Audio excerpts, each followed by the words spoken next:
এই যে মিস্টার, আপনার সমস্যাটা কি? মানে, রুমের দরজা বন্ধ করেই শাড়ির আঁচল কোমরে গুছিয়ে দিয়ে একদম রেগে গিয়ে জানতে চাইতেই মেয়েটির দিকে অবাক হয়ে জানতে চাইলাম। অবাক হব না কেন? মেয়েটির সাথে আমার বিয়ের কথা চলছে। আজ মেয়েটিকে পরিবারের সাথে দেখতে আসলে অনেকটা জোর করেই পাঠিয়ে দেয় আলাদা কথা বলার জন্য। অনিচ্ছা সত্ত্বেও যখন মেয়েটির পিছু পিছু আসলাম, কে জানতো সেই রুমের দরজা বন্ধ করে অগ্নিরূপ ধারণ করবে। বেশ অবাক আর কিছুটা ভয় নিয়ে মেয়েটির দিকে ভয় ভয় বললাম, বাহবা, এত রাগ আর তেজি মেয়ে প্রথমবারই এমন কথা। মানে কি আপনাকে বোঝাতে হবে? আপনি কি বুঝতে পারছেন না? না মানে আপনার কথা আমি কিছুই বুঝতে পারছি না।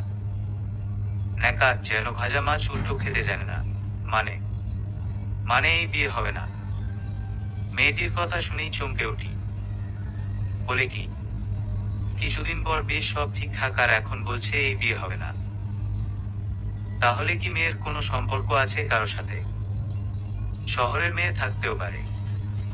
তাই থাকতে না পেরে মেয়েটির দিকে তাকিয়ে বলেই ফেললাম, কেন, আপনার কি কোনো প্রেমিক আছে? মেয়েটির কথা শুনে কথাগুলো বলতেই মেয়ে রেগে গিয়ে বলল, একদম বাজে কথা বলবেন না, খুন করে ফেলবো।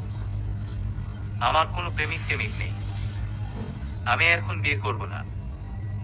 আর গ্রামে তো ভুলেও বিয়ে করব না। তাই এই বিয়ে হবে না। আপনাকে এই বিয়ে ভাঙতে হবে। মেয়ের কথা শুনে কেমন জানি সব গুলিয়ে যেতে থাকলো। এ কেমন মেয়ে রে বাবা? কাকে বিয়ে করতে এসেছিলাম?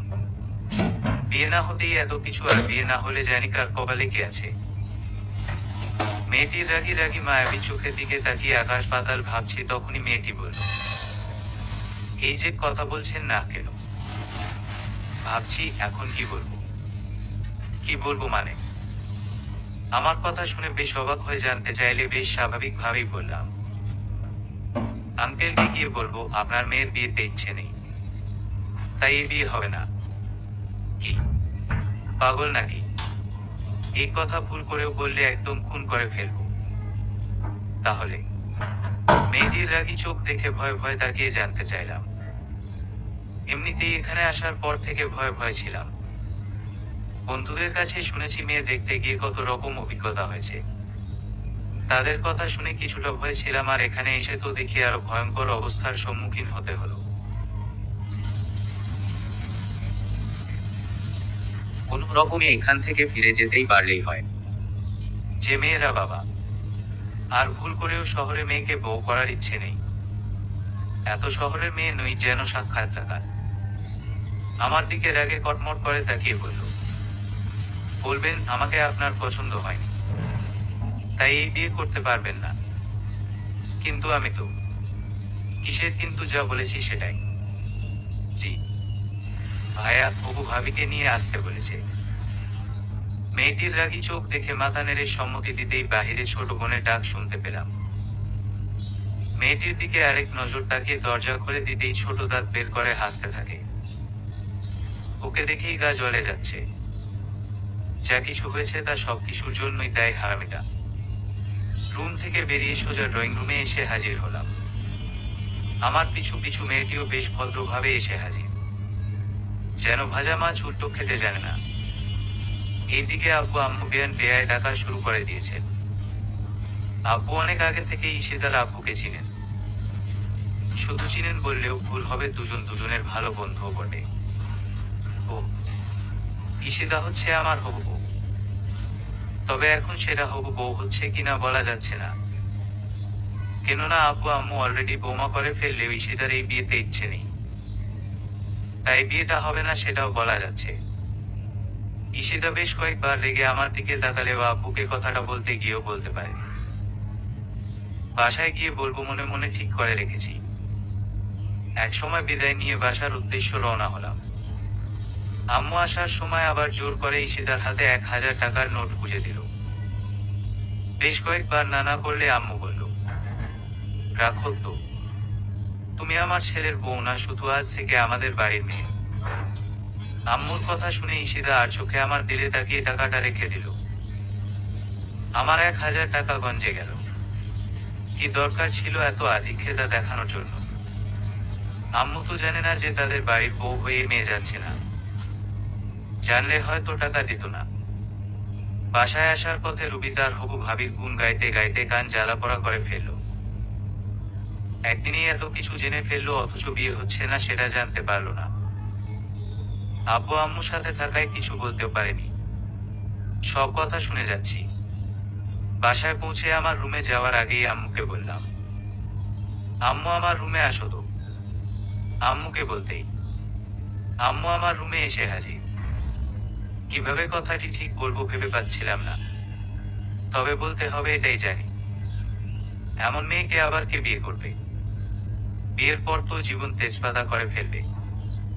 আম্মু তাড়া দিয়ে বলল, বল কি জন্য ডেকেছিস? আম্মু আমি ওই মেয়েকে বিয়ে করতে পারবো না। কি বলছিস তুই এসব? আমার কথা শুনে আম্মু বেশ অবাক হয়ে জানতে চাইল। অবাক হওয়ার কথাই কেন না, কিছুক্ষণ আগ পর্যন্ত সব ঠিকঠাক চললেও এখন মাঝখানে পেকে বলসাম। আম্মুর কথা শুনে বিচলিত না হয়ে বললাম, যা বলছি তাই। এই নিয়ে আর কোনো কথা বলতে চাই না। আমি এই মেয়েকে বিয়ে করব না, এটাই শেষ কথা। অনন্ত শোন। আম্মুকে কথাগুলো বলেই রুম থেকে বেরিয়ে আসলাম। আম্মু বেশ কয়েকবার ডাক দিলেও না শোনার ভান করে চলে আসি। সোজা চলে যায় মাঠের দিকে। সারাদিন বাসায় না ফিরলেও রাতের দিকে বাসায় ফিরে আসি। বাসায় এসেই বুঝতে পারি আব্বু রেগে আছেন। কারো মুখে কোনো কথা নেই, সবকিছুই কেমন নীরব হয়ে আছে। আব্বুকে বেশ ভয় পাই, তাই চুপি চুপি রুমে চলে আসলেও আব্বুর কথাগুলো শোনা যাচ্ছে। তোমার ছেলের মেয়ে পছন্দ হয়নি তো আগে বললো না কেন? এখন আমি কিভাবে মুখ দেখাবো? আমার মান-সম্মানের কথা একটুও চিন্তা করলো না। সেদিন রাতে আর কারোর সাথে দেখা করেনি। আম্মু না আসলেও ছোট বোন মুখ কালো করে বেশ কয়েকবার ডাক দিল। বিয়ে করবো না সেটা শুনেই বেচারা মন খারাপ করে ফেলেছে। কত আশা ছিল বিয়েতে। থাক, যখন বিয়ে করব তখন না হয় পূরণ করবে ইচ্ছেগুলো। দুদিন চলে গেলেও আব্বুর সামনে একবারও করেনি। আম্মু অনেকবার বোঝাতে চেষ্টা করলো, অনেকবার জানতে চেষ্টা করলো কেন বিয়ে করব না। তবে প্রতিবারই বলতে গিয়ে চুপ হয়ে গেছি। বাবারে বাবা, যে মেয়ে যদি ভুল করে বিয়ে করে ফেলি না হয় কি করে বসে। খুব সকাল বেলায় ঘুম ভেঙে যায় ফোনের শব্দ শুনে। আধো ঘুমে ফোন রিসিভ করতেই ওপাশ থেকে বলে উঠল, এই যে এত বেলা অব্দি কিসের ঘুম? মেয়েলি কণ্ঠ শুনে কিছুটা চমকে উঠি। এমন ভাবে তো ডাকার কেউ নেই, আর এত সুন্দর করে তাও আমাকে। বেশ কিছু চুপ হয়ে গেলাম। আবার স্বপ্ন দেখছি না তো? না, আমি তো সজাগে আছি। আমার তন্দ্রা কাটে ওপাশ থেকে ফের কণ্ঠ সুর শুনে। ওপাশ থেকে বেশ ঝাঁঝালো কণ্ঠে যেন বলে উঠল, আপনার সাথে কিছু কথা আছে। কে আপনি? আর আমার সাথে আপনার কিসের কথা? একসাথে এত প্রশ্ন। আমি আপনার ছোট বোনের হবু ভাবি বলছি। কি? মেয়েটির কথা শুনেই এক ঝটকায় শোয়া থেকে উঠে বসে পড়লাম। চোখের ঘুম যেন মুহূর্তের মাঝেই হারিয়ে গেল। বলে কি এই মেয়ে আমার নাম্বার কোথায় পেল? আর হঠাৎ করেই কেন ফোন করে দেখা করতে বলল? মনের মাঝে তখনও হাজারো প্রশ্ন ঘুরপাক খাচ্ছে। ঈশিতা তখন মিষ্টি হাসি দিয়ে বলল, জি হে, আমার সাথে কেন দেখা করতে যাচ্ছেন সেটা সময় হলেই জানতে পারবেন। আজ বিকাল 4টায় দেখা হচ্ছে, মনে থাকে যেন। এই যে শো। কিছু বলার আগেই ফোন কেটে দিল। ধুর, কি হচ্ছে সকাল সকাল কিছুই বুঝতে পারছি না। আবার নাম্বারটায় ডায়াল করতেই ফোনের সুইচ অফ দেখাচ্ছে। মাথায় তখন যেন দুশ্চিন্তা ভর করেছে, কিছুই বুঝতে পারছি না। শুয়ে শুয়ে ভাবছি কে হতে পারে, তখনই আব্বুর ডাক শুনতে পেলাম। অনিচ্ছা সত্ত্বেও উঠে গেলাম, নয়তো সকাল সকাল বকা শুনতে হবে। এত বেলা অব্দি ঘুমিয়ে থাকিস? ও, আমি অনন্ত। পড়াশোনা শেষ করেই চাকরির জন্য ছুটবো, তখনই বাসায় বিয়ের জন্য উঠে পড়ে লাগে। যখন অনেক কষ্ট করেও বোঝাতে পারছি না, তখন বাধ্য হয়ে রাজি হতে হলো। আব্বুর একটাই কথা, পড়াশোনা শেষ করে চাকরি করতে হবে, এমন কোনো কথা আমার ব্যবসার দেখাশোনা করলেও হবে। আর ঈশিতা হচ্ছে আপু বন্ধুর মেয়ে। সবেমাত্র অনার্স দ্বিতীয় বর্ষ শেষ করেছে। মেয়েটি দেখতে খারাপ না, শ্যামলা গড়ন, মায়াবী চেহারা যেন। প্রথম দেখায় প্রেমে পড়ে যায়। যখন রুবির কাছ থেকে ছবি নিয়ে দেখি তখন দেখেই স্বপ্ন বুনতে শুরু করি। কে জানতো স্বপ্ন দেখার আগেই ভেঙে যাবে। মায়াবী চেহারার আড়ালে একটা ডায়নি বসবাস করে। স্যার, কিছু লাগবে? হঠাৎ করেই ওয়েটার এসে বলল। সেই কখন থেকে অপেক্ষায়। কারো জন্য অপেক্ষা যেন পৃথিবীর সব থেকে কঠিন কাজ। আর এখন আমি সেই প্রতীক্ষায় প্রতীক্ষণমান। কিছু না বলে ফিরিয়ে দিলাম। সেই কখন থেকে অপেক্ষায় আছি।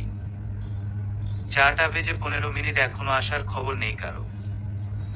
শুধুমাত্র ফোন পেয়ে দেখা করতে চলে এসেছি, এটা যে নেহাত বোকা করে ফেলেছি বুঝতে পারছি। বিরক্ত হয়ে যাচ্ছি। সেই কখন থেকে বসা। চলে যাব তখনই এক সুন্দরী রুমনি এসে বলল, আপনি কি মিস্টার অনন্ত? জি, তবে আপনাকে তো ঠিক চিনতে পারছি না।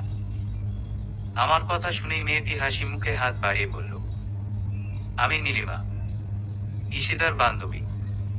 আমি অনন্ত। মেয়েটির কথা শুনেই হাসি মুখে হাত বাড়িয়ে দিলাম। তবে কিছুটা খটকা লাগছে, হঠাৎ করে ঈশিতা না এসে বান্ধবী কেন আসলো? ঈশিতার বান্ধবী আমার দিকে তাকিয়ে বলল, ঈশিতার মুখে আপনার সম্পর্কে সব জেনেছি। তবে তবে কি? আর ঈশিতা কোথায়? আমার কথা শুনেই মুচকি হেসে বলল, ওই যে আপনার ঈশিতা আসছে। নীলিমার কথা শুনে তাকাতেই দেখি বেশ হাসি খুশি মনে হেসে হেসে কথা বলে এগিয়ে আসছে ঈশিতা। তবে ঈশিতা একা নয়, সাথে একজন ছেলে। খুব সম্ভবত একই বয়স হবে কিংবা একই সাথে পড়াশোনা করে। তাহলে কি ঈশিতা? না না, কি ভাবছি সেটা কি করে সম্ভব? ঈশিতা তো বলেছে কারোর সাথে সম্পর্ক নেই। তাহলে কি মিথ্যা বলেছিল? ঈশিতাকে দেখে ভাবছি তখনই নীলিমা বলে উঠল, কি এত মনোযোগ দিয়ে কি দেখছেন? কিছু না। ঈশিতা আর ছেলেটিকে পাশাপাশি বেশ মানিয়েছে, তাই না? নীলিমার কথা শুনেই বেশ কিছুক্ষণ তাকিয়ে রইলাম। যেন বুকের মাঝে কেউ আঘাত করছে। যাকে নিয়ে রোজ স্বপ্ন দেখা সেই মানুষটিকে অন্য কারো পাশে দেখবো সেটা তো ভাবতেই পারিনি। গলায় কেউ যেন ধরে রেখেছে। কথা বলতে গিয়েও কথা বলতে পারছি না। নীলিমার দিকে তাকিয়ে ধরু ধরু কণ্ঠে মাথা নাড়িয়ে বললাম, হে, অনেক সুন্দর মানিয়েছে। জানেন, আমি অনেকবার বলেছি, তবে আমার কথা বিশ্বাস করতে চাই না। সেই কবে দেখে বলছি তোরা দুজনে অনেক তো প্রেম করলি লুকিয়ে লুকিয়ে, এখন বিয়েটা করে ফের। নীলিমা আমার দিকে তাকিয়ে কথাগুলো বলতে থাকে, যেন কাটা গায়ে নুনের ছিটা। নীলিমার কথাগুলো ঠিক এই মুহূর্তে মন যেন কাটার মতো বিত করছে। কিছু বলতেও পারছি না, আবার চুপ করেও থাকতে পারছি না। নীলিমা কথাগুলো বলছে আর মুচকি মুচকি হাসছে, যা আমার কাছে অসহ্য লাগছে। ঈশিতা ছেলেটির হাত ধরে ধরে হাসি মুখে সামনে এসে দাঁড়ালো। যা দেখে শরীর জ্বলে যাচ্ছে, ইচ্ছে হচ্ছে কান বরাবর একটা চড় দিয়ে জিজ্ঞাসা করি, সেদিন তো বড় গলায় বলেছিলে লাইফে কেউ নেই, তাহলে এই ছেলেকে? আর এত হাত ধরেই হাঁটার ইচ্ছে কেন? নাকি আমাকে দেখানোর জন্য? ঈশিতার দিকে বেশ কিছুক্ষণ তাকিয়ে দেখে অন্যদিকে তাকাতেই ঈশিতা বলে উঠল, সরি, আসতে একটু দেরি হয়ে গেল। প্লিজ কিছু মনে করবেন না। না না, ঠিক আছে। কোথায় দেরি হলো? আচ্ছা, পরিচয় করিয়ে দেই। ও হচ্ছে। থাক ঈশিতা, আমি বলেছি। ঈশিতা বলতে চাইলে নীলিমা বাধা দিয়ে বলল। নীলিমার কথা শুনেই হাসি মুখে ঈশিতা ছেলেটির দিকে তাকিয়ে বলল, রাসেল, ও হচ্ছে অনন্ত, যাকে তোমার কথা বলেছিলাম। ও, তার মানে ছেলেটির নাম রাসেল। আমার কথা আগেই বলে রেখেছে। বাহ, ভাবা যায়। আর এটা বললো না তাদের মাঝে এত সুন্দর সম্পর্ক আছে। মনে মনে কথাগুলো বলে যাচ্ছি তখনই ছেলেটি হাত বাড়িয়ে দিল। ভদ্রতার জন্য আমিও হাত বাড়ালাম। ওয়েটারকে বলে খাবার দিতে বললাম। ঈশিতা ছেলেটিকে কত নামে ডেকে যাচ্ছে, সেটা দেখে গা জ্বলে যাচ্ছে। আর নীলিমা শুধু মুচকি মুচকি হাসছে। ভদ্রতার জন্য আমিও মাথা নেড়ে সম্মতি দিয়ে যাচ্ছি। বাবু, এটা খাও, ওইটা খাও। ঈশিতার 32 দাঁতের বাবুকে দেখে গা জ্বলে যাচ্ছে। ভাবছি কখন এখানে থেকে যেতে পারবো। আমাকে দেখিয়ে যেন আরেকটু আদর ঢেলে দিচ্ছে, মাঝে মাঝে নিজের হাতে খাইয়ে দিচ্ছে। শুধু 32 দাঁতের বাবুটাকে নিজের মুখে চিবিয়ে খাইয়ে দিতে পারছে না। ঈশিতার কাণ্ডগুলো দেখে হাতগুলো নিষ্পিস করছে। যদি পারতাম চর দিয়ে 32 দাঁতের বাবুর দাঁতগুলো ফেলে দিতাম, যেন চিরতরের জন্য বাবু হয়ে যায়। জান, তুমি এখানে বসে আড্ডা দিচ্ছ, আমি তোমাকে খুঁজে খুঁজে হয়রান। হঠাৎ করেই কে যেন পিছনে এসে কথাগুলো বলে জড়িয়ে কাঁধের উপর হাত রাখলো। মেয়ের কণ্ঠে কথা শুনেই পিছনে ফিরে ভূত দেখার মতো চমকে উঠলাম। এ কি, ইনি আবার এখানে কোথায় থেকে এলো? রিতাকে দেখে মনে মনে কথাগুলো বলতেই সবাই ওর দিকে অবাক চোখে তাকিয়ে আছে। এমন ভাবে কেউ এসে আমাকে বলবে, কে ভাবতে পারলো? রিতাকে দেখে নিজেকে সামনে নিয়ে বললাম, না গো, তোমার জন্য অপেক্ষায় ছিলাম। হঠাৎ করেই এদের সাথে দেখা হয়ে গেল। দেখো, মিথ্যা বলবে না, আমি কিন্তু অনেক রেগে যাচ্ছি। রিতার অভিমানী রোগ দেখে উঠে রিতার কাছে গিয়ে বললাম, লক্ষ্মীটি রাগ করে না, এই শেষবার আর ভুল হবে না। ওয়েট ওয়েট, কে এই মেয়ে? রিতা কিছু বলতে যাবে তার আগেই ঈশিতা নিজের চেয়ার ছেড়ে দিয়ে কিছুটা রেগে গিয়ে জানতে চাইল। ঈশিতা তো ভাবতেই পারছে না। আর ঈশিতা কি করে ভাববে? আমি নিজেও ভাবতে পারছি না যে রিতার সাথে এমন ভাবে দেখা হয়ে যাবে। ঈশিতার কথা শুনেই রিতা বলল, জানকে এই মেয়ে যে আমার সম্পর্কে এমন ভাবে জানতে যাচ্ছে। তোমাকে বলেছিলাম না, যে বাসা থেকে একটা ডাইনি আর পেতনির সাথে বিয়ে দেওয়ার জন্য উঠে পড়ে লেগেছে। এই সেই মেয়ে। ভাবিস তোমার মতো লক্ষ্মী বউ আছে আমার, নয়তো কি আমি ডাইনি পেতনি? আমার কথা শুনেই ঈশিতা রেগে গিয়ে তেড়ে আসলো, যেন পারলে আমাকে এখনই গিলে খাবে। তবে এই মুহূর্তে ঈশিতাকে রাগাতে পেরে বেশ ভালোই লাগছে। কিছুক্ষণ আগের কাটা গায়ে নুন ছিটিয়ে দেওয়ার প্রতিশোধটা নেওয়া হয়ে গেল। ঈশিতা দেখতে যথেষ্ট সুন্দর আর রেগে যেন লাল টকটকে বর্ণ ধারণ করেছে। ঈশিতার হাত থেকে রক্ষার জন্য রিতা ঢাল হয়ে সামনে এসে বাধা দিয়ে বলল, খবরদার, আমার বরের গায়ে হাত তুলবেন না, খুব খারাপ হয়ে যাবে। ঈশিতা, থামো, কি করছিস? সবাই তাকিয়ে আছে। নীলিমা পরিস্থিতি বুঝতে পেরে তাড়াতাড়ি ঈশিতাকে গিয়ে বাধা দিল। ঈশিতা চেষ্টা করলেও ছুটে আসতে পারেনি। একসময় ঈশিতার সাথে হাত ধরে আসা সেই ছেলেটি গিয়ে শান্ত হতে বলল। রেস্টুরেন্টের অনেকেই তাকিয়ে ছিল আমাদের দিকে। ঈশিতা রেগে গিয়ে জানতে চাইল, এই মেয়ে বউ হই কি করে? বাবু, তুমি বলনি যে আমাদের 6 বছরের সম্পর্কের পর 6 মাস হয়েছে বিয়ে করেছি? তোমার জন্যই তো এত এই কথা লুকিয়ে রেখেছি। ঈশিতার কথা শুনে রিতা কথাগুলো বলতে রিতার কাছে আবার ফিরে আসলাম। ঈশিতা যখন তেড়ে আসছিল তখন অবস্থা সুবিধার নই দেখে দূরে সরে গিয়েছিলাম। বলা তো যায় না, আবার রাগের মাথায় কি করে বসে। রিতাকে বললাম, জানু, তোমার কাছে তো সবই বলেছি, বলার সময় পেলাম কই? তবে এইবার আমাদের কথা বাসায় বলে দিব। আমার কথা শুনে ঈশিতা রেগে ফুসফুস করে বলতে শুরু করলো, কি চিট বাটবার বিয়ে করেছিস, অথচ আবার আমাকে বিয়ে করার জন্য উঠে পড়ে লেগেছিস। একবারও বললি না বিয়ে করেছিস, আবার আমার জীবন নিয়ে খেলা করতে লেগে পড়েছিস। ঈশিতার রাগ মুখ দেখেও এবার ভয় পেলাম না। কেন ভয় পাবো? এখন তো রিতা আশেপাশে, কাজেই ভয় পাবার প্রশ্নই আসে না।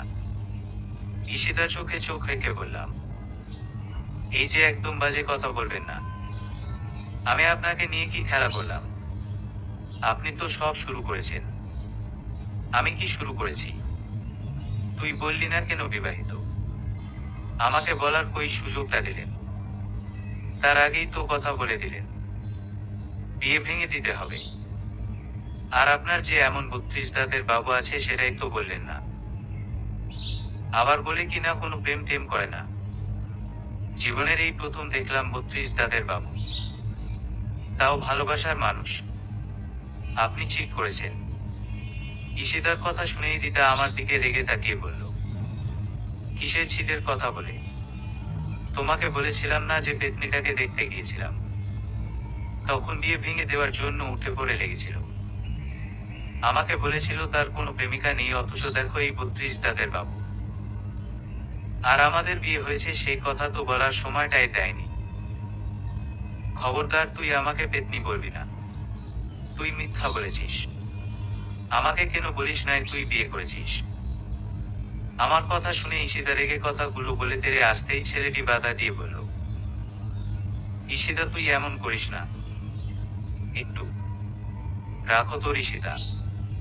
তুই তোর প্রেমিকার হাত ধর, আমার হাত ছাড়। তোদের কথা শুনেই এত কিছু হয়ে গেল। ঈশিতা ছেলেটির হাত এক ঝটকায় সরিয়ে দিল। ঈশিতার কথা শুনে তো হয়ে গেলাম। বলে কি? কার প্রেমিকা কার হাত ধরতে বলে? ঈশিতার কথা শুনে ওর দিকে তাকিয়ে আছি, তখনই নীলিমা বলল, আমি বলছি রাসেল আমার বর। ঈশিতার জিজু আর আমাদের বুদ্ধিতেই এত কিছু হয়েছে। আসলে আপনাকে একটু বাজিয়ে দেখার জন্য এত কিছু। এখন দেখেছিস তুই কেন মিথ্যা বলেছিস। নীলিমার কথা শেষ না হতে ঈশিতা বেশ রেগে গিয়ে জানতে চাইল। ঈশিতার চোখের কোণায় পানি ঝলমল করছে। ঈশিতার কথা শুনেই বলল, না, এই মেয়েকে বিশ্বাস করা যাবে না। কথায় কথায় পাল্টি মারে, আবার কবে না জানি বলে বসে আমি বিয়ে করে ফেলেছি।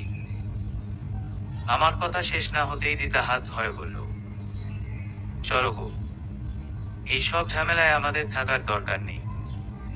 যাদের ঝামেলা তারা বুঝবে। তুমি আজই বাসায় আমাদের বিয়ের কথা বলে দিবে। হুম চল, এখানে থাকার কোনো মানে হয় না। রিতার কথা শুনে হাত ধরে চলে আসার পথেই ওয়েটার বিল নিয়ে এসে বলল, স্যার আপনাদের বিলটা। ওয়েটারের হাতে বিলের কাগজটা দিয়ে বললাম, ওই যে দেখছেন রেগে আছে মেয়েটা, উনি বিল দিবেন। ওয়েটারকে কথাগুলো বলে রিতার হাত ধরে বেরিয়ে আসার জন্য পা বাড়াতেই বিলের জন্য গেল ঈশিতার কাছে। আর চোখে তাকিয়ে দেখি ঈশিতা বিলের কাগজটা নীলিমার দিকে ছুড়ে দিয়ে চোখের পানি মুছতে মুছতে বেরিয়ে গেল। তাতে আমার কি? আমার তো বউ আছে। মামা আজ তুই যা অভিনয়টাই না করলি, সাক্ষাৎ সিনেমার টপ নায়িকা হতে পারতি। রিতার সাথে রেস্টুরেন্ট থেকে বেরিয়ে রিকশায় বসে হাসতে হাসতে কথাগুলো বললাম। রিতাও হাসতে হাসতে শেষ। আমাদের দুজনের হাসি দেখে রিকশাওয়ালা বেকুব সেজে রিকশা দাঁড় করিয়ে তাকিয়ে রইল। রিতা অনেক কষ্টে হাসি থামিয়ে বলল, শালা তুই তো কম অভিনয় করতে জানিস না। ঈশিতাকে কেমন জব্দ করে ফেললাম। আজকে সেই হয়েছে, এসেছিল আমাকে জব্দ করতে। ভাগিস তুই সময় মতো এসে হাজির। আর তুই যদি চোখ টিপ না দিতি তাহলে কিছুই বুঝতাম না। মেয়েটা চেয়েছি কি? বারবার আমার কাজিনকে বোকা বানাবে। হুম দেখ আজকে কেমন কান্না করতে করতে গেল। আমার কথা শেষ না হতেই রিতা হাসি থামিয়ে বলল, দে 1000 টাকা দে। কি টাকা? কেন? বাহারে তোর জন্য এত সুন্দর অভিনয় করলাম, আর ট্রিট দিবি না? তাই বলে 1000? রিতার কথা শুনেই চমকে উঠলাম। বলে কি? আমাকে চমকে দিয়ে বলল, জি বন্ধুদের সাথে ঘুরতে যাও তাই। তোর রেস্টুরেন্ট বিল বাঁচিয়ে দিলাম, আর 1000 টাকা দিতে পারবি না? আবার হবু বউয়ের সাথে দেখা করতে চলে যাও। যা এত টাকা নেই, দিতে পারবো না। আমার কথা শুনেই রিতা হাসি মুখে বলল, টাকাটা দিবা নাকি আবার অভিনয় করতে হবে? না এই নে টাকা। রিতার কথা শুনেই ভয় টাকাটা দিয়ে দিলাম। নয়তো যে মেয়ে আবার এখানে কি করে বসে কি জানে।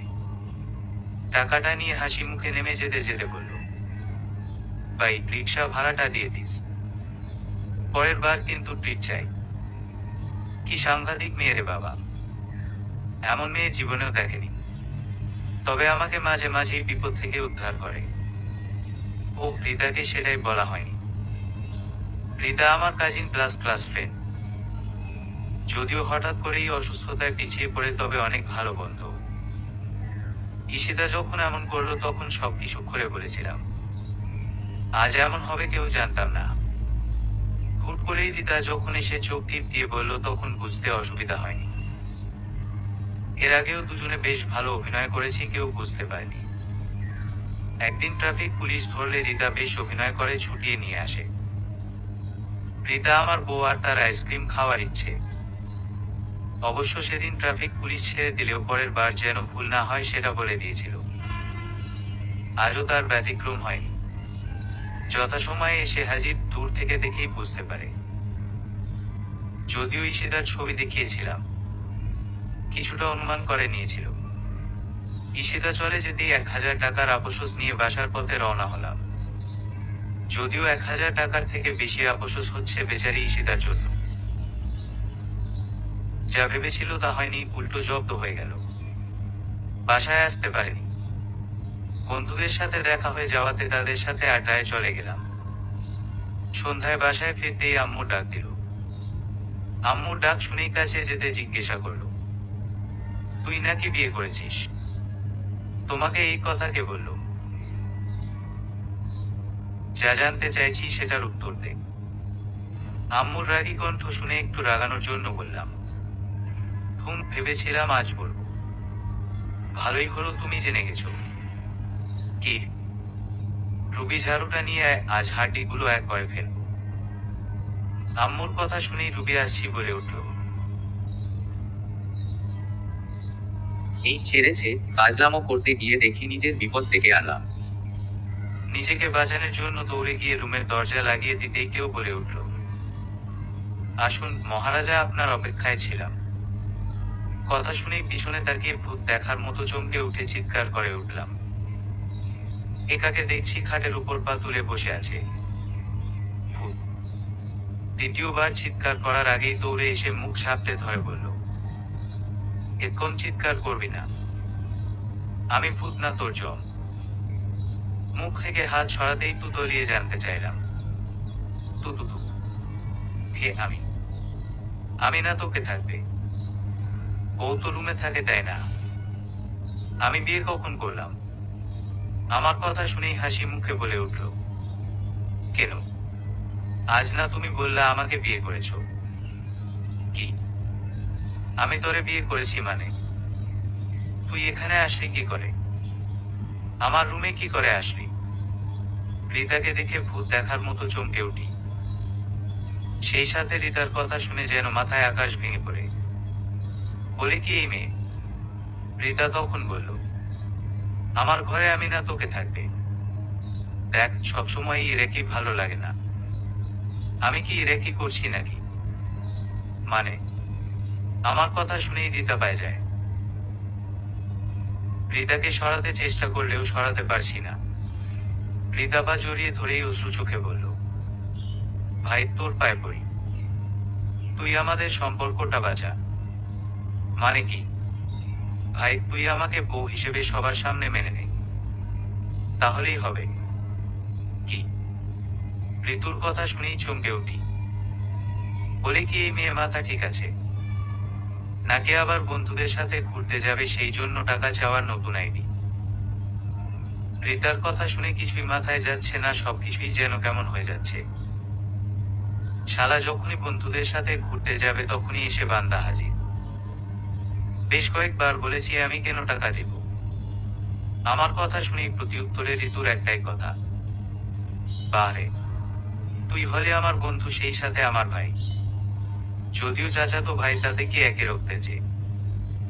রিতার কথা শুনেই মাঝে মাঝেই বলি, তোর ভাই দেখে কি টাকা দিতে হবে? আর আমার চাচার টাকা নিতে পারিস না? তোর বয়ফ্রেন্ডের কাছে টাকা চাইতে পারিস না? আমার কথা শুনেই দাঁত বের করে হাসি দিয়ে বলে, হে হে, বাবার টাকা সে কতবার নিব? প্রতি মাসেই তো নিচ্ছি, শুনতে পারলে আম্মু ঝাড়ু পেটা করবে। আর বিয়ের পর ভালোবাসার মানুষের টাকাই তো আমার টাকা। তখন তোর সব টাকা শোধ করে দিব। এখন ওর কাছে টাকা চাইবো কেন? এখন কথা কম বলে টাকা দে। রিতার সাথে কথায় না পেরে টাকা দিতেই হয়। শালা এমন হারামি বোন জীবনেও দেখিনি। রিতার সাথে থেকে রুবিটাও আজকাল কেমন হারামি হয়ে যাচ্ছে। বিয়ের পর না জানি বরের জীবন তেনা তেনা করে ফেলে। এই তো একদিন হুট করে দোকানে এসে হাজির। আব্বু বাসায় গেছে তখনই এসে রিতা হাজির। রিতা এসেই বলা শুরু, এই অনন্ত 500 টাকা দে তো। রিতার কথা শুনেই চমকে উঠি। কি এত বড় স্পর্ধা আমার নাম ধরে ডাকে? রিতার ভাবসাব দেখে মনে হচ্ছে কোন লাট সাহেব আর আমি কর্মচারী। রিতার কথা শুনেই রেগে গিয়ে বললাম, তোর সাহস কি করে হলো আমার নাম ধরে ডাকার? আর কিসের টাকা দিব? সরি, ভুল হয়েছে ভাই, 5 টাকা দে তো। এই তো লাইনে আসছিস, যা ভাগ। টাকা নেই, টাকা কি গাছে ধরে যে চাইলেই দিয়ে দিব? আমার কথা শুনেই রিতা বেশ রেগে গেল। রেগে গিয়ে বলল, কি টাকা দিবি না? না দিব না, যা ভাগ। দেখ ভালো হচ্ছে না কিন্তু, তুই যা পারিস কর। আমার কথা শুনেই রিতা রেগে জোরে জোরে কথা বলতে শুরু করলো। কে জানতো তার মাথায় যে এমন বুদ্ধি খেলা করছে। বেশ কিছুক্ষণের মাঝেই আশেপাশের মানুষ এসে হাজির। অবাক হয়ে রিতার কাণ্ড কারখানা দেখছি তখনই রিতা সবার কাছে বলল, আমি নাকি 1000 টাকার নোট ভাঙানোর জন্য দিলেও তার টাকা ফেরত দিচ্ছি না। রিতার কথা শুনেই থবনে গেলাম। কি বলে এই মেয়ে? আমার কথা কেউ তখন বিশ্বাস করছে না। প্রমাণস্বরূপ 1000 টাকার নোট যে ড্রয়ারে রেখেছি সেটাও বলল। আমার মাথায় কিছুই কাজ করছে না। তখন বুঝতে পারলাম যখন 1000 টাকার নোট রেখেছি তখন সেটা খেয়াল করেছে। কিছুক্ষণ পরেই আব্বু এসে হাজির। শেষমেশ যখন আব্বু শুনল তখন হেসেই শেষ। অবশ্য আব্বু বুঝতে পেরেছিল। সেই থেকে রিতার অনেক কাণ্ডর সাক্ষী। এই মেয়েকে বিশ্বাস করা যায় না। কি জানি আবার কোন মতলব নিয়ে এসেছে। কোনো কিছু না ভেবেই মানিব্যাগ রিতার হাতে দিয়ে বললাম, ভাই তোর হাতে ধরি, যা টাকা লাগে এখান থেকে নিয়ে যা, লাগলে আরো দিব। যেখানে ইচ্ছে বন্ধুদের সাথে ঘুরে আয়। বাসায় যা বলার আমি বলবো, তুই এমন এরা কি করিস না। দেখ এমনি ভয়ে আর টেনশনে আছি। আমার মানিব্যাগ আমার হাতে ফিরিয়ে দিয়ে বলল, রাখো তোর টাকা, আগে আমাকে এই বিপদ থেকে উদ্ধার কর। তা না হলে আমি সবাইকে বলে দিব তুই বিয়ে করেছিস আমাকে। তুই এমন করছিস কেন? কি হয়েছে? আমার কথা শুনেই রিতা বলতে শুরু করলো, তোর কাছ থেকে টাকা নিয়ে বান্ধবীদের সাথে আড্ডা দিতে আইসক্রিমের দোকানে চলে যায়। সেখানে গিয়ে তো যত ঝামেলা হয়েছে। কি? রিতার কথা শুনেই চোখ বড় বড় করে জানতে চাইলাম। রিতা তখন কান্না কান্না কণ্ঠে বলতে শুরু করলো, কে জানতো তোর হবু বউ এমনটাইনি। হঠাৎ করে ইতি রাতুলকে দেখিয়ে দিল। রাতুলকে দেখেই চমকে উঠি। সাথে তোর হবু বউ, কি যেন নাম? ও, ঈশিতা। রাতুলের সাথে বসা দেখেই রাগ উঠে গেল। কি? আমার সাথে ফ্লার্ট করছে? আমার আড়ালে অন্য মেয়ের সাথে, তাও আবার তোর হবু বউ। কোনোভাবেই মেনে নিতে পারেনি। বেশ রেগে গিয়ে রাতুলকে বললাম, আমার আড়ালে অন্য মেয়ের সাথে? ছি, তোর লজ্জা করে না? আমার কথা শুনেই ঈশিতা চমকে ওঠে। ঈশিতার মামাতো ভাই রাতুলকে জানতো। রাতুল যখন সব খুলে বলল তখন কি বলবো ভেবে পাচ্ছি না। ঈশিতা আমার সম্পর্কে সব জেনে বেঁকে বসলো। কোনভাবেই সে বেঁচে থাকতে এই বিয়ে হতে দিবে না। রাতুলের আব্বু ঈশিতাকে অনেক ভালোবাসে, অনেক আদর করে। শেষে উপায় না পেয়ে সব কথা খুলে বললাম। আর হাতে ধরে ক্ষমা চাইলাম, এমন ভুল হবে না। এমন মেয়ে যে আমাকেও হার মানতে হলো। বসতোর কপালে শুনে আছে, এই মেয়ে তোর পিছু লেগেছে। রিতার সব কথা চুপ হয়ে গেলাম। হাত থেকে মানিব্যাগটাও পড়ে গেল। এ কোন মেয়ের পাল্লায় পড়লাম? রিতার দিকে বেশ ভয় ভয় তাকিয়ে জানতে চাইলাম, কিন্তু তুই এখানে কেন? আর ঈশিতা কি চাই? ঈশিতাই নিয়ে এসেছে। আর হয় আজকে সবার সামনে সত্যিটা বলে বলবি আর ঈশিতাকে বিয়ের জন্য রাজি হবি, নয়তো আমার রাতুলকে হারাতে হবে। আমি পারবো না। রিতার কথা শুনেই সাথে সাথে না করে ফেললাম। যে মেয়ে বিয়ের আগেই এত বাল্টি খেতে পারে, বিয়ের পর কি জানি কি করে বসে। আর প্রথমবারই তো বলে দিয়েছে গ্রামে বিয়ে বসবে না। আমার কথা শুনেই দিদা পায়ে পড়ে গেল। পায়ে পড়ে বলতে লাগলো, ভাই তোর পায়ে পড়ি, প্লিজ না করিস না, তুই ঈশিতাকে বউ করে মেনে নে। রিতার কথা শুনেই ভাবছি এ কোন বিপদে পড়লাম, কোন মেয়ের পাল্লায় পড়লাম। হঠাৎ করেই বাহির থেকে আম্মুর ডাক শুনতে পেলাম। দরজা খুলতে বারবার চিৎকার করে যাচ্ছে। কিছু বলার আগেই দিদা গিয়ে দরজা খুলে দিল। একে একে আম্মু, আব্বু, চাচু, রুবি আর সবশেষও সেই পেতনি মানে ঈশিতা এসে হাজির। সবাই চুপ করে চিড়িয়াখানার বাদর দেখার মতো আমার দিকে তাকিয়ে রইল। আম্মু এসেই হুঙ্কার দিয়ে জানতে চাইল, কি শুনছি এসব? ছি, তুই এমন করবি ভাবতেও পারিনি। আম্মুর কথা শুনে একবার রিতার দিকে আবার ঈশিতার দিকে তাকালাম। তারপর আম্মুকে বললাম, আম্মু তুমি কি ওদের কথা বিশ্বাস করে ফেলেছ? ওরা কি মিথ্যা কথা বলছে? আর সবকিছুই তো আমার নিজের চোখে দেখা। আমাদের ছেলে হয়ে এমন কাজ করলি, একবারও মান সম্মানের কথা ভাবলি না। আম্মু কথাগুলো বলেই কান্না শুরু করে দিল। আম্মুর কান্না দেখে চুপ হয়ে গেলাম। কোনোভাবেই বোঝাতে পারছি না, আমার কথাই শুনতে চাচ্ছে না। এই হচ্ছে মেয়েদের নিয়ে এক সমস্যা, একবার কান্না শুরু করলে থামার লক্ষণ নেই। হিমালয় গলে পানি হয়ে যাবে তবু যেন তাদের কান্না থামবে না। কি করব ঠিক এই মুহূর্তে কিছুই মাথায় আসছে না। আম্মুকে কিছু বলতে যাব ঠিক তখনই আব্বু এসে হাজির। আব্বুকে দেখেই গলার পানি শুকিয়ে গেল। এই কাজ সেরেছে যদি আব্বু জানতে পারে, না জানি আবার কপালে কি আছে। আব্বুকে দেখে ভয়ে ঈশিতার পিছনে দাঁড়ালেও ঈশিতা সরে যায়। ঈশিতা সরে যেতেই আব্বু বলে উঠল, এখন এই মেয়ের পিছনে কেন লুকাস? যখন আমাদের না জানিয়ে বিয়ে করে ফেলছিস তখন মনে ছিল না? আব্বু তুমিও। আব্বুকে কিছু বলার আগেই আব্বু বলে উঠল, চুপ কর বেয়াদব, আর একটাও কথা বলবি না।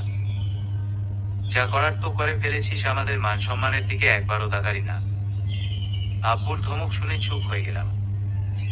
আব্বু যে অনেক রেগে আছে তাই কোনো কথা বলা যাবে না। ইচ্ছে হচ্ছে ঈশিতা ডাইনি আর রিতাকে থাপ্পড় দিয়ে দাগগুলো ফেলে দিতে। তাদের জন্যই এত কিছু, আমার কথাই শুনতে যাচ্ছে না। সব থেকে বেশি রাগ হচ্ছে ঈশিতার প্রতি। কত বড় হারামি যে নিজেই এত কিছু করে এখন আমাকে খলনায়ক করে, নিজে সবার কাছে নায়ক বনে গেল। ও নানা নায়িকা হবে। নিজের মনে মনে কথাগুলো বলছি তখনই আব্বু বলে উঠল, এই জন্য ঈশিতাকে বিয়ে করতে চাসনি? ভাগ্যিস মেয়েটা লোক জানার আগেই আমাদের বলে দিয়েছে, নয়তো মান সম্মান সব ধুলায় মিশে যেত। একবারও জানানোর কথা ভাবলি না? এতটাই পর ছিলাম। আব্বুর কথা শুনে তো হয়ে গেলাম। বলে কি? সত্যি কাহিনীটা তো কাউকেই বলতে পারছি না, কেউ শুনতে চাচ্ছে না। সব দোষ আমার। আর ওইদিকে রিতা হারামিটাও চুপ করে আছে। মনে মনে নিজের আপদ গুনে যাচ্ছি। না জানি আর কত কিছু শুনতে হবে। কার মুখ দেখে যে ঘুম থেকে উঠলাম জানি না। এমন হবে জানলে কে করতে যেত এত অভিনয়। আর ঈশিতাও যে কম নই সেটা বেশ বুঝতে পারলাম। রিতাকে ভয় দেখিয়ে যা ইচ্ছে করছে, এর শেষ দেখে নিব। আম্মু তখন কান্না কান্না কণ্ঠে বলল, এখন কি হবে? আম্মুর কণ্ঠ শুনেই আব্বু ধমক দিয়ে বলল, তোমার ন্যাকামি কান্না বন্ধ করত। তোমার ছেলেকে জিজ্ঞাসা কর এখন কি করবে। আব্বুর কথা শুনেই মনে কিছুটা সাহস পেলাম। এই তো এখন মোক্ষম সময়, এখনই যা করার করতে হবে। আমাকে এত জ্বালিয়ে নিজেরা খুব হাসি তামাশা কর, এখন দেখো তোমাদের কি হাল করি। মনে মনে কথাগুলো বলছি তখনই আব্বু রাগী কণ্ঠে জানতে চাইল, কি মনে মনে বিড়বিড় করছিস? কি বলেছি কানে যায় না? আব্বু, আমি রিতাকে বউ করে ঘরে আনতে চাই। আমার কথা শুনেই যেন রিতার পায়ের মাটি সরে গেল। আর চোখে রিতা আর ঈশিতার দিকে তাকিয়ে দেখি ঈশিতার মাথায় যেন আকাশ ভেঙে পড়েছে। চোখে মুখে কেমন বিস্ময়ে এমন কথা বলবো ভাবতেই পারিনি। আমার কথা শুনে সব থেকে বেশি চমকে উঠে রিতা। চোখগুলো বড় বড় করে তাকায় আমার দিকে। এমন কিছু বলে ফেলবো ধারণার বাহিরে ছিল। যেন ভয় আর কান্না পেয়ে বসল। রিতার দিকে তাকিয়ে থাকতেই আব্বু আমাকে ফের বলল, রিতার আব্বুর সাথে কথা বলি। দেখি বিয়েটা পারিবারিক ভাবে যত তাড়াতাড়ি সম্ভব করিয়ে ফেলি।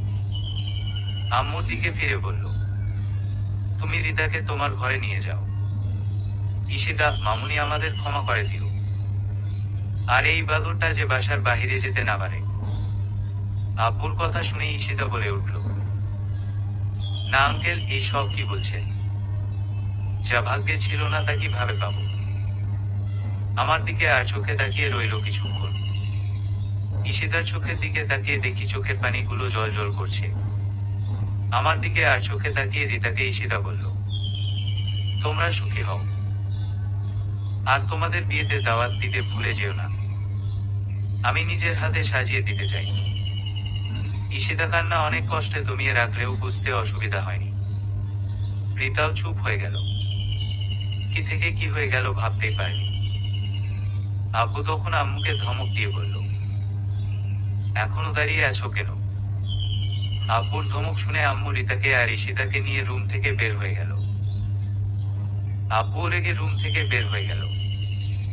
তবে রুবি যায়নি। সবাই চলে যেতেই এতক্ষণে রুবি বলে উঠল, ভাইয়া, এমন একটা কাজ করলি আমাকেও একবার জানানোর ইচ্ছে হলো না? আমাকে তো একবার বলতে পারতি। রুবি আমাকে রুবি কথাগুলো বলে চলে যেতে চাইলে পিছন থেকে ডাক দিলাম। রুবিকে ডাক দিয়ে নিজেই কান্নায় ভেঙে পড়লাম। কি হতে কি হয়ে গেল আমি নিজেও জানি না। আব্বু আর চাচ্ছু যে মানুষ নির্ঘাত বিয়েটা দিয়ে দিবে। একটু মজা করতে গিয়ে সব শেষ করে ফেলেছি। রিতার জীবনটাও নষ্ট হয়ে যাবে। কান্নায় চোখের পানি ধরে রাখতে পারেনি। আমার কান্না দেখে রুবি অবাক হয়ে যায়। অবাক হয়ে আমার কাছে জানতে চাইল, কি হয়েছে? তুই এমন ভাবে কান্না শুরু করলি কেন? রিতার কথা শুনে কান্না থামিয়ে একে একে সব কথা খুলে বললাম। আমার কথা শুনেই চমকে উঠে বলল, কি, তুই আগে সব বলিস নাই কেন? রবির কোনো কথার উত্তর দিতে পারেনি। রবিও চুপচাপ রুম দেখে বের হয়ে যায়। একদিন পরেই বিয়ে ঠিক হয়ে যায় রিতার সাথে। তবে রুম থেকে একটুও বের হয়নি। কারো সাথে কথা হয়নি, রিতা বা ঈশিতার সাথেও না। রুবি যখন খুশি হয়ে বিয়ের খবর জানালো তখন সবকিছুই অন্ধকার দেখতে শুরু করি। মাথায় অনেক কিছু ঘুরতে থাকে। কখনো বাসা থেকে পালিয়ে যাওয়া কিংবা সবাইকে সত্যিটা বলে দেওয়া। তবে কোনো কিছুই হয়ে ওঠেনি। সময় দেখতে দেখতেই কিভাবে চলে যায়। আমার বিয়ের সময় চলে আসে অনিচ্ছা সত্ত্বেও বাবার মুখের দিকে তাকিয়ে বিয়েটা করতে হলো। যখন কাজী সাহেব বিয়ে পড়ালেন তখন কিছুই শুনতে পাইনি। মাথায় হাজারো দুশ্চিন্তা। শুধু মাথা নাড়িয়ে গেলাম। খুব ভালোভাবেই বিয়েটা হয়ে গেল। একে একে সবাই চলে গেলে রুবি আমাকে আমার রুমে পৌঁছে দিতে এগিয়ে এলো। সাথে আমার একমাত্র বন্ধু আছে। রুমের দিকে পা চলছে না। কিভাবে যাব? যেখানে বউ সেজে অন্য কারো বসে থাকার কথা ছিল এখন সেখানে অন্যজন, যাকে কোনোদিনও অন্য চোখে দেখিনি। রুবি দরজা দিয়ে পাঠিয়ে আমাকে বলল, যা, তুই অনেক ভাগ্যবান। তোর ভালোবাসা তোর কাছেই রইল, আবার বউ পেয়ে ভুলে যাস না। ট্রিট পাওনা রইল। রুবির কথা শুনেই মলিন মুখে হাসি দিতে চেষ্টা করলাম। রুবিকে বিদায় দিয়ে দরজা বন্ধ করে ধরু ধরু বুকে এগিয়ে গেলাম রিতার দিকে। কি বলবো ভেবেই পাচ্ছি না। আর কোন মুখেই বা বলবো। অনেক সাহস নিয়ে তারপর বললাম, দেখ রিতা, এত কিছু হয়ে যাবে জানতাম না। কখনোই ভেবেনি আমার জন্য তোর জীবনটা নষ্ট হয়ে গেল। তোর ভালোবাসা হারিয়ে গেল। সবকিছুর জন্যই আমি দায়ী। পারলে আমাকে ক্ষমা করলো দিস। আর তুই যদি চাস তাহলে তোর ভালোবাসার মানুষের সাথে কথা বলে আমি সব ব্যবস্থা করব। একদমে কথাগুলো বলতেই রিতা মাথার ঘুমটা ফেলে দিয়ে রেগে তাকালো। মাথার ঘুমটা ফেলে দিতেই ভূত দেখার মতো চমকে উঠি। মনের অজান্তেই অস্ফুটে বলে উঠি, তুমি। আমার কথা শুনেই ঈশিতা হুঙ্কার ছেড়ে একদম কাছে এসে পাঞ্জাবির কলার ধরে। ঈশিতার শ্বাসটুকু বুঝতে পারছি। রেগে গিয়েই বলল, আমি না তোকে থাকতে বিয়ে করার সময় কান কই ছিল যে মেয়ের নামটাও শুনতে পাসনি? না জেনেই বিয়ে করতে পাগল হয়ে গেলি? কি ভেবেছিস তোকে এত সহজেই ছেড়ে দিব? ঈশিতার রাগী চোখ দেখে ভয় ভয় বললাম, না মানে? আর না মানে করতে হবে না।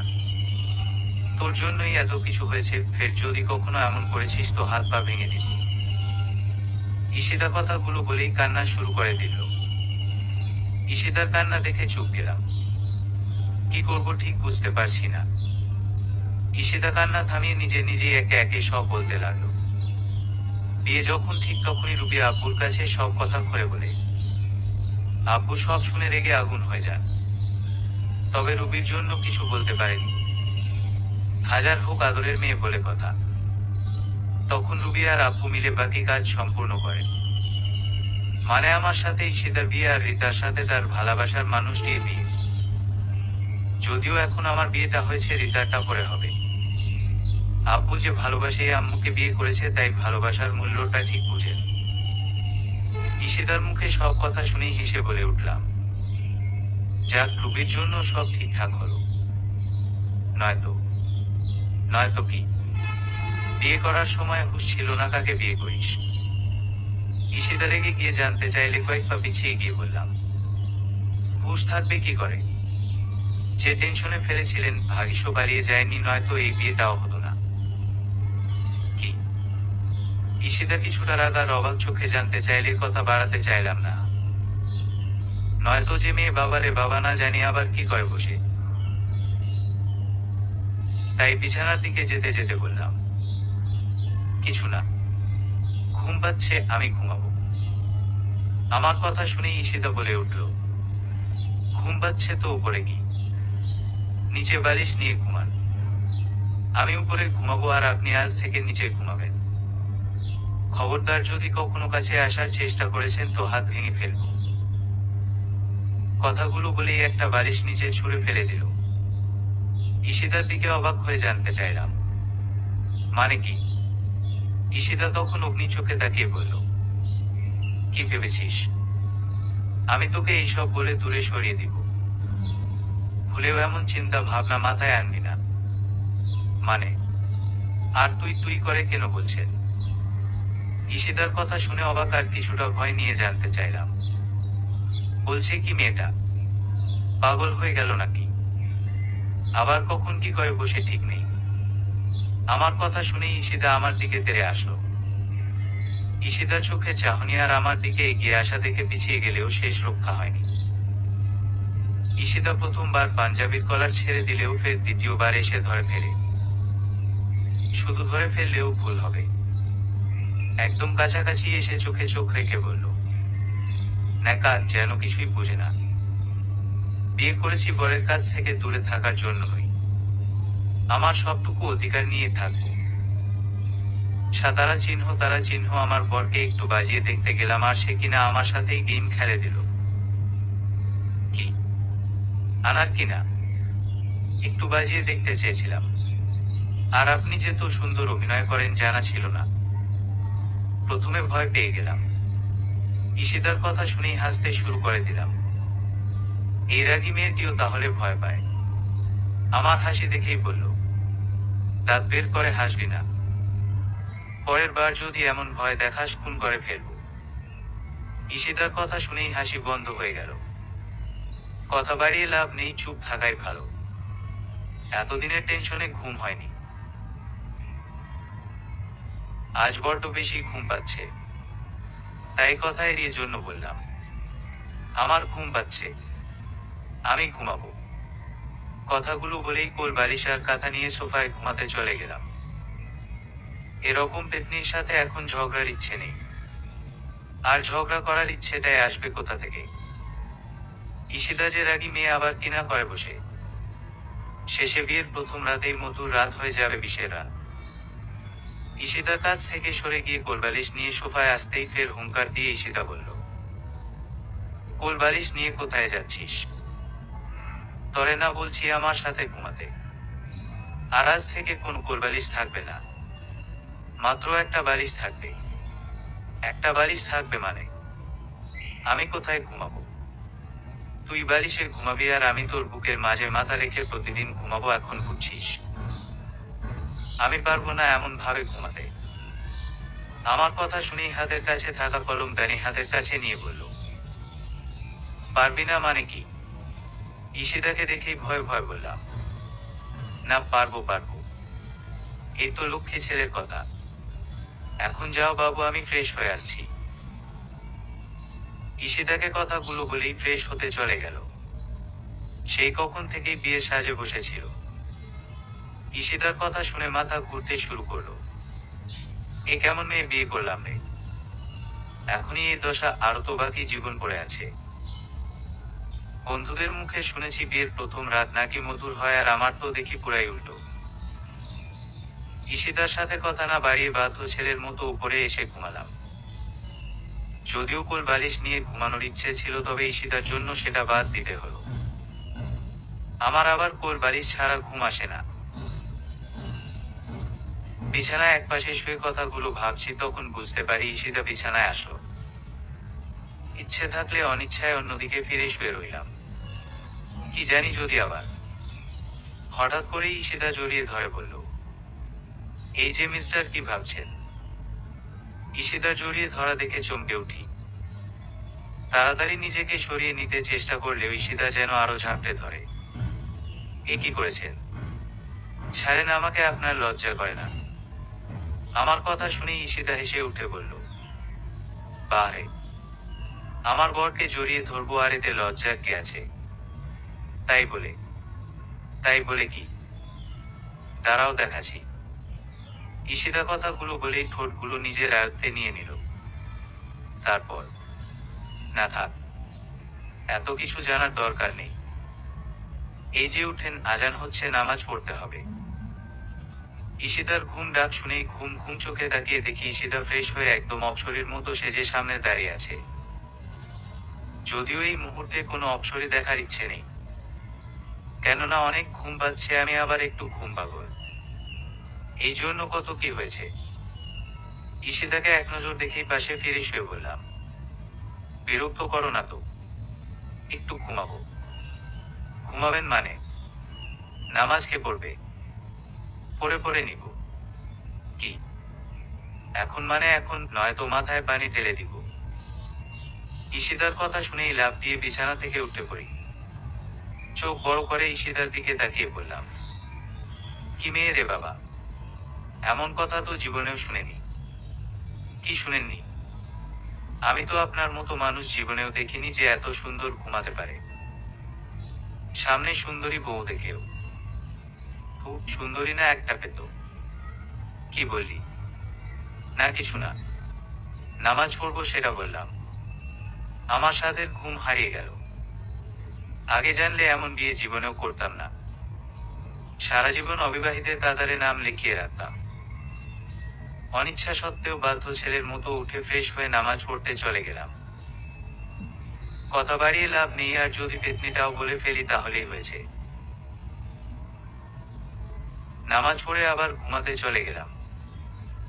যদিও এবার নিজের ইচ্ছেতেই ঈশিতাকে কাছে টেনে নিলাম। ঈশিতা বুকের মাঝে আগলে ঝাঁপিয়ে পড়ে। ঈশিতাকে বুকের মাঝে আগলে নিলাম। কতক্ষণ ঘুমিয়েছিলাম জানা নেই। হঠাৎ করেই ঈশিতাটাকে ঘুম ভাঙে। সকালের নাস্তা খাওয়ার জন্য যেতে বলল। ঈশিতাকে দেখে কাছে নিতে চাইলে সেটা বুঝতে পেরেই বুকের মাঝে আলতো কিল দিয়ে পালিয়ে গেল। পিছন থেকে ধরতে গিয়েও ধরতে পারেনি। এখন তো পালিয়ে গেলে পরের বার প্রতিশোধটা নিব। ঈশিতাকে কথাগুলো বলতেই দরজা আড়ালে থেকে মুখ ভিঞ্চি কেটে চলে গেল। সবার সাথে নাস্তা খেতে বসলে ঈশিতা উল্টো দিকে বসলো। সবাই একসাথে তাই ইচ্ছে থাকলেও ঈশিতার পাশে গিয়ে বসতে পারেনি। ঈশিতার দিকে তাকালেই মুখ ভেঙচি কেটে দেয় সবার চোখের আড়ালে। খাওয়া রেখে ভাবছি ঈশিতাকে কিভাবে টাচ করা যায়। হঠাৎ করেই আব্বু ধমক দিয়ে বলে উঠল, খাওয়া রেখে কি ভাবছিস? কি বলে কথা কানে যায় না। আব্বুর ধমক শুনেই সাথে সাথে বলে উঠি, হ্যাঁ। কি হ্যাঁ? এতক্ষণ ধরে কি বলছি? না মানে কিছু বুঝিনি। বুঝবা কি করে এখন? আব্বু আর কিছু বলার আগেই আম্মু থামিয়ে দিয়ে বলল, চুপ করো তো। তখন শুনতে পাইনি, এখন আবার বললেই হয়। আম্মুর কথা শুনেই আব্বু কিছুটা শান্ত হলো। মাঝে মাঝে আম্মুর কথা শুনে একদম শান্ত ছেলে হয়ে যায়, যেন কিছুই বুঝে না। তখন সেটা দেখে অনেক হাসি পায়। অনেক কষ্টে হাসি থামিয়ে রাখি। আব্বু নরম গলায় বলল, সবাই মিলে একসাথে ঘুরতে যাব। তোমার কোনো আপত্তি আছে? আব্বুর কথা শুনে ঈশিতার দিকে আর চোখে একবার তাকালাম। দেখি খাওয়ার দিকে মনোযোগ দিতে বৃথা চেষ্টা করছে। তখনই আব্বুকে বলে উঠি, না না, আমার কোনো আপত্তি নেই। কবে যাবেন? পরশু যাব। আজকালকের মাঝেই সব ঠিকঠাক করে ফেলব। জি আব্বু, আপনি যা বলেন। চুপচাপ খাওয়া শেষ করে ঈশিতাকে ডাকলেও আসেনি। কাজের অজুহাত দেখিয়ে থেকে যায়। ঈশিতার প্রতি অনেক রাগ হলেও আম্মু থাকায় চুপচাপ রুমে চলে আসি। রুমে ভালো না থাকায় ড্রয়িং রুমে গিয়ে টিভি অন করে টিভি দেখতে শুরু করলে তখনই রীতা এসে হাজির। রীতাকে দেখে ভূত দেখার মতো চমকে উঠি। সেই যে রুমের ভিতর আবদ্ধ হয়েছিলাম, তারপর থেকে রীতার সাথে দেখা নেই। হবে কি করে? আমি যে আজই রুম থেকে বের হলাম। রীতাকে দেখেই বললাম, কি রে, তুই কোথায় ছিলি দেখিনি যে। আমার কথা শুনেই রীতা মুখ ভেঙচি কেটে বলল, দেখবি কি করে? এখন তো সুন্দরী ভাবিকে পেয়েছিস, আমাদের বোনকে কি এখন চোখে দেখবি? দেখ, বাজে বকবি না। যা কিছু হয়েছে সব তোর আর ঈশিতার জন্য। তো বিয়ের সময় কোথায় লুকিয়েছিলি? কোথায় না? তুই তো চোখ বুঝেছিলি, দেখবি কি করে? বয়রা ছিলি নাকি যে কোনের নামটাও শুনিসনি? আরে রীতা আপু যে, কখন আসলি? আমাদের কথার মাঝেই হঠাৎ রুবি এসে হাজির। রুবি এসেই আমার পাশে বসে কথা বলতে শুরু করলো। তারা দুজনে বেশ কিছুক্ষণ কথা বলেই রুবি আমার দিকে ফিরে বলল, ভাইয়া 500 টাকা দে তো। রুবির কথা শুনেই চমকে উঠে বলি, 500 টাকা? কিসের টাকা? কেন দেব? আমার কথা শুনেই রুবি বলল, আমার যে ট্রিট পাওনা ছিল তার থেকে কিছু দে। ট্রিট? আর আমি কেন টাকা দিব? দেখ ভাইয়া, তোর জন্য এত কিছু করলাম আর তুই এখন জানতে চাচ্ছিস? রুবির কথা শুনেই বললাম, কি করছিস? ঈশিতাকে পাইয়ে দিলাম, সেটা ভুলে গেছিস? তুই পাইয়ে দিলি কই? আর না পেলেই ভালো হতো। যা, কোনো টাকা নেই? আমার কথা শুনেই রুবি রেগে গিয়ে বলল, টাকা নেই মানে? খুব খারাপ হবে বলে দিলাম। যা কি করবি করিস। তখনই ঈশিতা এসে হাজির। রীতাকে দেখেই বলল, রীতা, তোমার এখন বুঝি সময় হলো? আর রুবিকে নিয়ে তোমরা দুই ভাই বোন তর্ক করছো? ঈশিতার কথা শুনেই রুবি বলতে লাগলো, ভাবি, ভাইয়া নাকি আবার রীতা আপুকে বিয়ে করতে চায়। তোমাকে রেখে দ্বিতীয় বিয়ে করতে যাচ্ছে। এটা নাকি ভাইয়ার অনেক দিনের স্বপ্ন। রুবির কথা শুনে তো হয়ে গেলাম। বলে কি মেয়েটা আমাকে কোন বিপদে ফেলার ধান্দায় আছে? 500 টাকার জন্য এত বড় মিথ্যা কথা। ঈশিতার দিকে ভয়ে ভয়ে তাকিয়ে ঢুক গিলে বললাম, ঈশিতা, তুমি বিশ্ব। চুপ কর। তোরে বেশ ভালো করেই জানি তোর আবার বিয়ে করার ইচ্ছে না। রুমে চল, তোর দ্বিতীয়বার বিয়ে করার শখ মেটাবো। ঈশিতা, রুবি রাহা মিথ্যা বলছো। ওই মিথ্যা বলছে নাকি তুই বলছিস? রুমে চল। ঈশিতা কথাগুলো বলেই হাত ধরে রুমের দিকে টানতে টানতে নিয়ে যেতে থাকলো। ঈশিতার দিকে অসহায় ভাবে তাকালেও ঈশিতার কোনো মায়া দয়ার লক্ষণ নেই। কে যে বলছি এমন দজ্জাল মায়ারে বিয়ে করার জন্য। না জানি কপালে আজ কি আছে। রুবি আর রিতার দিকে একবার রেগে তাকালাম। দুজনেই দেখি মিটমিট হাসছে। একবার পেয়ে নি তোদের মজা দেখাবো। এমন বরের কাছে বিয়ে দিব না, 3 বেলা নিয়ম করে পেটাবে। দরকার হয় জামাইকে নিজে শিখিয়ে দিব। এমন বজ্জাত মেয়েদেরকে যদি না পিটায় তাহলে কপালে শান্তি থাকবে না। ঈশিতায় সেই দরজার লক করে দিল। শাড়ির আঁচল কোমরে গুছিয়ে আমার দিকে তীক্ষ্ণভাবে রেগে তাকিয়ে রইল। ঈশিতার চাহনি দেখে ভয়ে ভয়ে বললাম, শোনা বউ, তুমি বিশ্বাস করো এমন কোনো কথা বলেনি। সব মিথ্যা কথা, রুবি এই সব মিথ্যা বলেছে। হঠাৎ করেই ঈশিতা হুঙ্কার দিয়ে বলে উঠল, শালা রুবি মিথ্যা বলেছে নাকি তুই বলছিস? আবার ইচ্ছে হলে বিয়ে করাবো, তবে আমার অধিকার একটুও ছাড় দিব না। বিয়ে করেছি, করায় গন্ডায় আমার অধিকার চাই। ঈশিতার কথার অর্থ কিছুই বুঝতে পারছি না। কি বলছে এইসব? সব কেমন মাথার উপর দিয়ে যাচ্ছে, গুলিয়ে যাচ্ছে। ঈশিতার দিকে ভয় তাকিয়ে রইলাম। হঠাৎ করেই অভিমানী কণ্ঠে অন্যদিকে ফিরে বলতে লাগলো, শালা কত আশা ছিল আমার বরটা একটু রোমান্টিক হবে, যখন রান্না করব জড়িয়ে ধরবে, দুষ্টুমি করবে, আদর করে খাইয়ে দিবে, সবার আড়ালেই কাছে টেনে নিবে, আর এত দেখছি পুরাই উল্টো। এ কেমন বর জুটলো? মানে কি বলছো? তুই বুঝবি না, শিখাতে হবে। ঈশিতা কথাগুলো বলেই কিছু বোঝার আগেই বুকের উপর ঝাঁপিয়ে পড়ল। ঈশিতাকে সরাতে চেষ্টা করেও আবার কি মনে করে কাছে টেনে নিলাম। ঈশিতার ঠোঁটের উষ্ণতার অনুভবে নিজেকে হারিয়ে গেলাম। একে অপরের উষ্ণতা গুলো অনুভব করছি ঠিক তখনই বাহিরে আম্মুর কণ্ঠ শোনা গেল। ঈশিতাকে ডাকছে তাড়াতাড়ি রেডি হয়ে মার্কেটে যাওয়ার জন্য। এক ঝটকায় ঈশিতা সরে গেল আম্মুর কণ্ঠ শুনেই।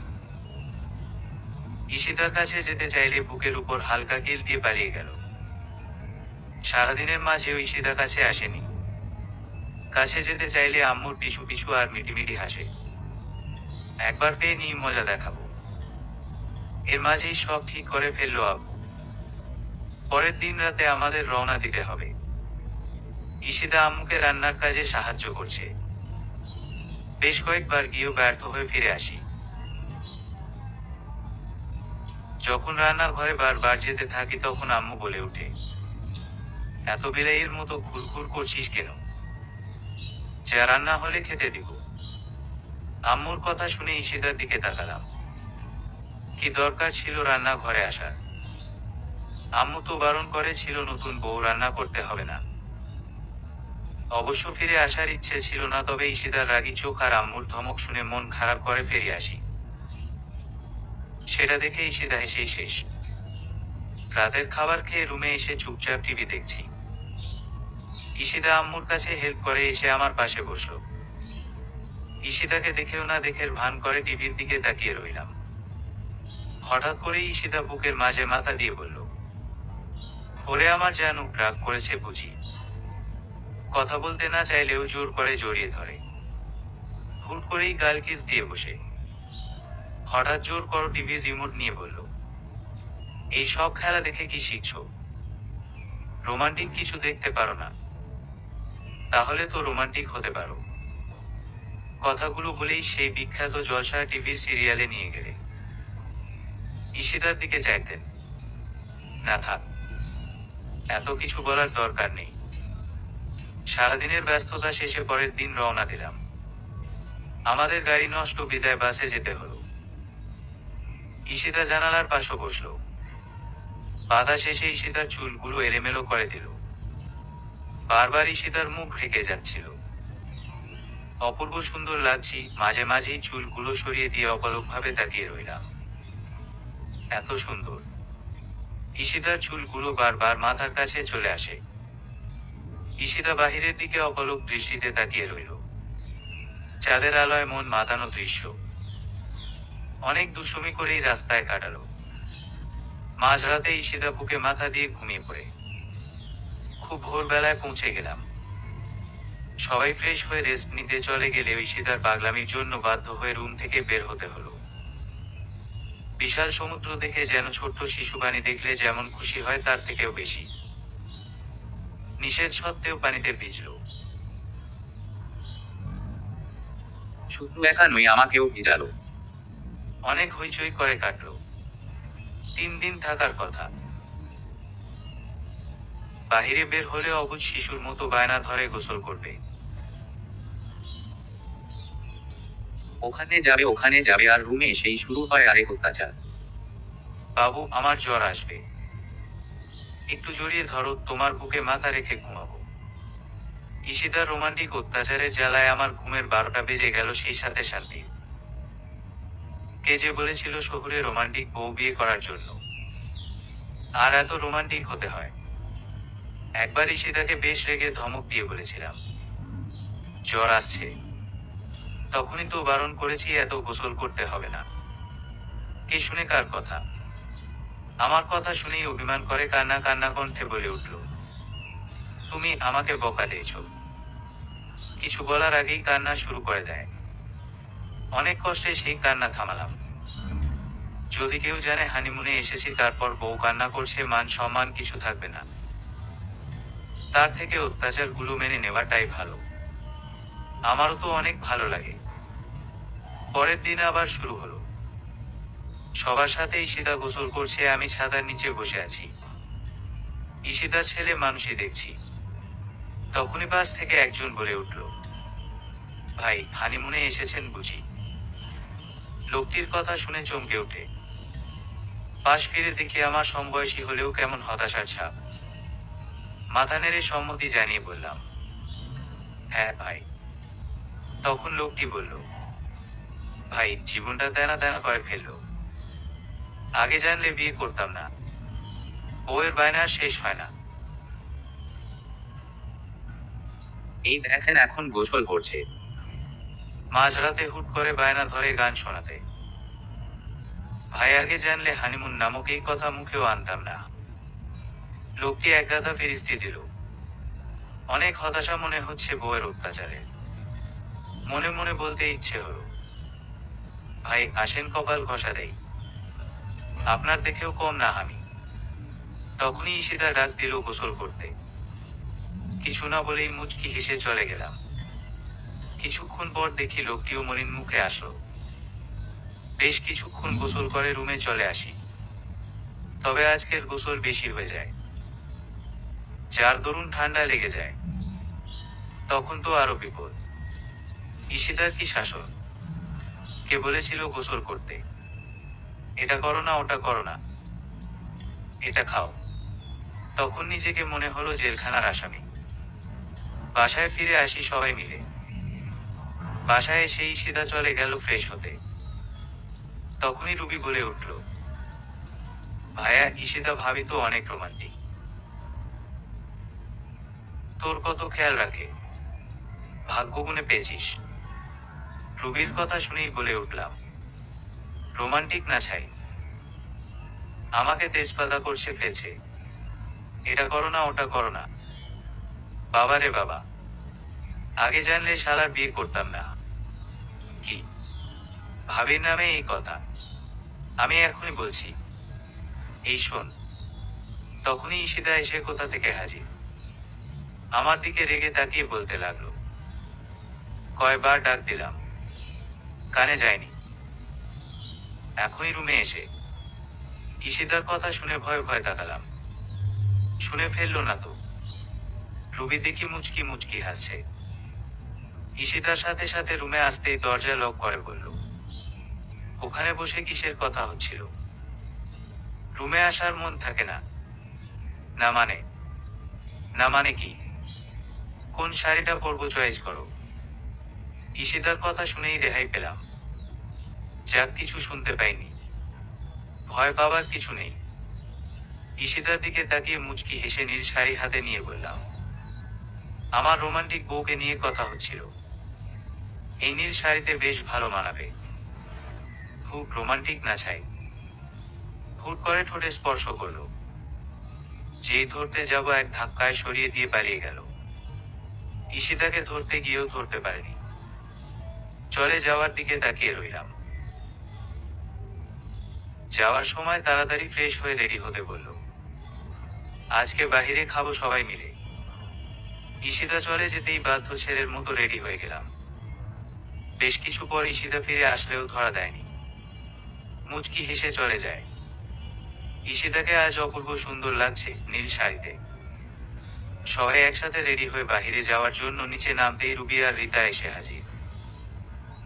রিতা আর রুবিকে দেখে দূরে সরে গেলাম। না জানি হারামি দুইটা আবার কি মতলব করে আছে। মনে আছে দুইটার বাদরামির শাস্তি।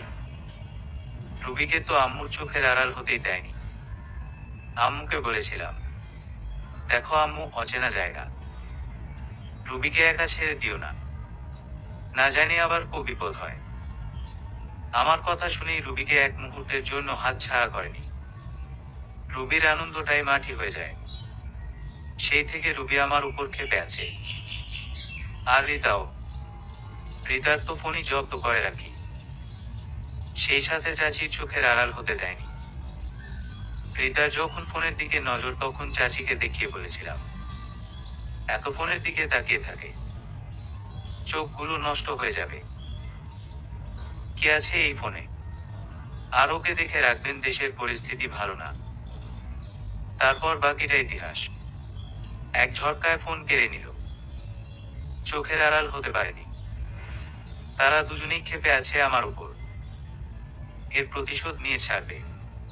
এদের দেখছি আর নিজের বিপদ গুনে যাচ্ছি। না জানি মনে মনে কি ফোন দিয়ে আসছে। আর চোখে আমার দিকে তাকিয়ে আছে। মনে মনে ঈশিতার কথা ভাবছি, এখন না জানি কোথায় আছে। ঈশিতা থাকলে ধারে কাছে আসার সাহস পাবে না। হুট করেই কে যেন এসে হাত ধরে ফেলল। পাশ ফিরে তাকাতেই দেখি ঈশিতা। আমার চোখে চোখ পড়তেই লজ্জায় মাথা নিচু করে ফেলল। সবার আড়ালেই জড়িয়ে ধরে কপালে স্পর্শ করে বললাম, আমার শহুরে রোমান্টিক বউ। এমন ভাবে বাকিটা সময় পাশে থাকলেই হবে। ঈশিতা লজ্জা কণ্ঠে বলে উঠল, বিয়ে করেছি কি ছেড়ে যাওয়ার জন্য? তখনই রুবি এসে ফিসফিস করে বলল, ভাইয়া কিসের এত রোমান্টিক কথা বলিস? রুবিকে ধমক দিয়ে বললাম, সেটা তোর শুনতে হবে না। আমার শহুরে রোমান্টিক বউ শুনলেই হবে।